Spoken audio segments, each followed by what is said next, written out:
کراچی میں بلدیاتی انتخابات ایک بار پھر سے ملتوی کر دیے گئے۔ جماعت اسلامی کا سخت احتجاج ہے۔ جناح روڈ پر الیکشن کمیشن کے فیصلے کے خلاف دھرنا دے دیا۔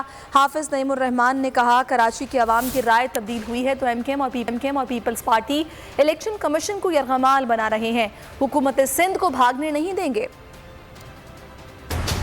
بار پھر حکومت سندھ کے رحم و کرم پر بلدیاتی الیکشن پھر ملتوی کر دیے گئے۔ لوگوں کے مسائل حل ہونے کی امیدیں دم توڑ گئیں۔ جماعت اسلامی کا بھرپور احتجاج۔ الیکشن کمیشن نے حکومت سندھ کی خواہش پر کراچی کی بلدیاتی انتخابات ایک بار پھر ملتوی کر دیے۔ جماعت اسلامی الیکشن کمیشن کے فیصلے کے خلاف سڑکوں پر آ گئی۔ سخت احتجاج، الیکشن کمیشن کے خلاف شدید نعرے بازی، شارع قائدین پر دھرنا دے دیا۔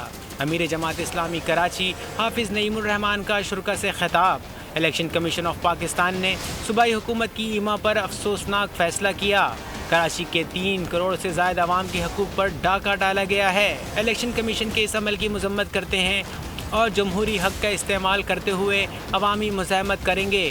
جاگیردار اور وڈیروں کا ٹولہ 14 سال سے سندھ میں حکومت کر رہا ہے۔ جو وہ اپنی پوزیشن بھی واضح کریں کہ اس ضلع کے پیچھے اور انتخاب کے اس کو آگے بڑھانے کے پیچھے ان کا اپنا کتنا کردار ہے، اس لیے کہ ہم نے تو اب تک یہی سنا ہے اور دیکھا بھی ہے کہ زرداری صاحب کا کوئی فیصلہ ان کی مرضی کے بغیر نہیں ہوتا ہے۔ حافظ نعیم الرحمان کا سندھ حکومت پر تنقید میں کہنا تھا کہ پیپلز پارٹی انتخابات نہیں کروا رہی۔ کراچی کے بلدیاتی انتخابات کروانے کے لیے بھی جماعت اسلامی پٹیشنر بنی تھی۔ سیاسی ایڈمنسٹریٹر تعین کر کے کرپشن اور لوٹ مار کی جا رہی ہے۔ اس ٹولے کو گزشتہ 35 سال سے دوست بھی ملتے رہے جنہوں نے عوام کا مینڈیٹ فروخت کیا۔ میں ہوں جاسمین منظور اور آپ مجھے دیکھیں گے صرف بول پر۔